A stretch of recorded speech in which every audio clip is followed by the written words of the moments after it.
किसी पर अगर वृक्ष की छांव पड़ जाएगी तो उसका जीवन सार्थक हो जाएगा, उसकी जीवन की धन्यता हो। अगर रोड के किनारे नहीं लगा सकते तो कहीं ऐसी जगह लगाना जहां कोई पथिक के सिर पर बेलपत्री के वृक्ष की छांव पड़ जाए।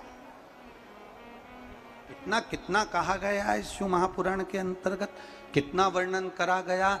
1000 अश्वमेध यज्ञ कर लो, 1,00,000 सर्वतोमुखी यज्ञ कर लो, भारत की भूमि के सारे तीर्थ कर लो, लाखों एकादशी के व्रत कर लो, और शिव महापुराण की कथा कहती है हजारों गौदान कर लो, और शालिग्राम भगवान को सोने के सिंहासन पर बिठाकर सोने का मुकुट पहनाकर दान कर लो। उतना पुण्य केवल एक बेलपत्री शंकर भगवान को समर्पित करने से प्राप्त हो जाता है।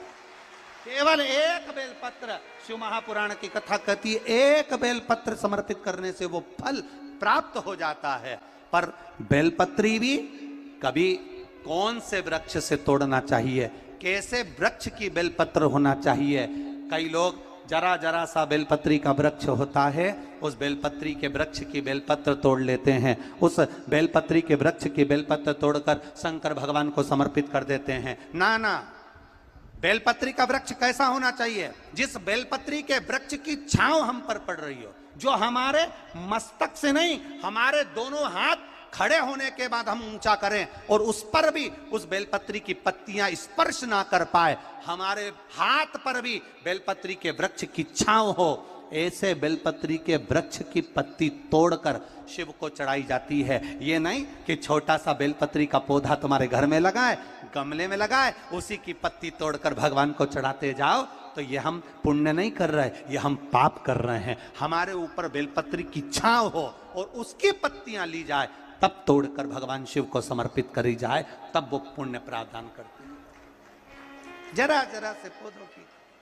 पत्तियां हमको पुण्यता नहीं देगी, जरा जरा से पत्ते की पत्तियां हमको पुण्यता प्रदान नहीं करेगी। पुण्यता तब देगी जब वो वृक्ष बड़ा हो जाएगा, जब वो वृक्ष बड़ा हो जाएगा, उस वृक्ष की मूलता बढ़ जाएगी,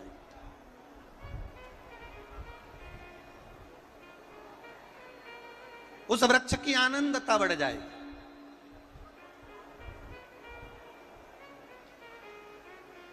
आप करो भजन। कई लोग यहां बैठे हैं ऐसे, ढेर सारे, एक दो नहीं, यहां पर बहुत सारे ऐसे बैठे होंगे।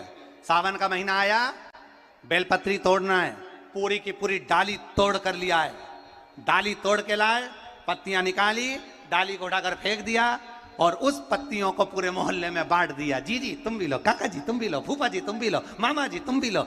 अब लोगों ने कितना तारीफ करी, हमारी देवरानी का छोरा इतना बढ़िया सारे मोहल्ले में बेलपत्री दे देता है। पर वो देवरानी के छोरे से एक बार तो पूछना कि कितने नरक में पड़ेगा, जो तूने सावन के महीने में पूरी डाली तोड़ी है। जरा विचार करना, शिव महापुराण में लिखा है बेलपत्री के वृक्ष पर से बेलपत्री जब तोड़ी जाती है तो पत्ती तोड़ी जाती है, उसकी डाली नहीं। एक डाली भी अगर बेलपत्री की टूट जाती है तो उसके दूसरे अर्थात दूसरी पीढ़ी, जैसे आज वो पिता बना है तो उसका बेटा, उसके घर में संतान फलीभूत नहीं हो सकती अगर डाली टूटती है। तो पत्ती तोड़ने का नियम है, डाली तोड़ने का नियम नहीं है।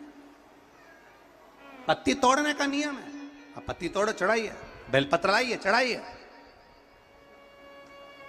पर डाली तोड़ने का नियम हमारे यहां वर्णित नहीं करा गया। डाली तोड़ने का नियम हमारे यहां नहीं बनाया गया। शिव कथा कर रही है, भगवान शंकर का संवाद करा है, शिव महापुराण की कथा कर रही है, हमारा किया गया भजन, और भजन में भी श्रद्धा और विश्वास की मूलता।